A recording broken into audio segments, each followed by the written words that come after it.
যে এই যে টিএসআর নিয়োগ হয়েছে তার মধ্যে ভ্রষ্টাচার হয়েছে, উঙ্গলি উঠাচ্ছেন। লজ্জা হওয়া উচিত ওদের।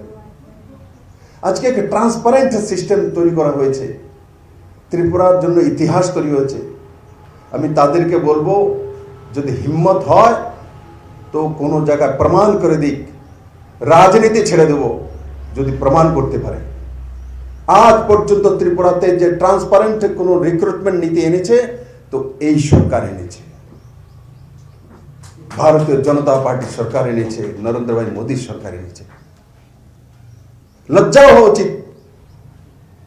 একসময় স্বজন পোষণ, এমএলএর ঘরে, মন্ত্রীর ঘরে, আত্মীয় স্বজন পরিজন, সেটাই তো ছিল চাকরির মাপকাঠি ক্যাডারের ঘরে। কিন্তু আজকে যতগুলি চাকরি হয়েছে টিএসআরে, কেউ বলতে পারে না যে আমার আত্মীয় স্বজন পরিজনের বা কোনো এমএলএ মন্ত্রীর ঘরে গিয়েছে। যে মেরিট ছিল তার কাছে গিয়েছে। ত্রিপুরাতে নতুন অধ্যায় সৃষ্টি হয়েছে। রাজনীতি করার জন্য রাজনীতি না করা, মানুষের জন্য রাজনীতি করা, সেটাই ভারতীয়ত্ব। সেই দিশাতে আমরা কাজ করি।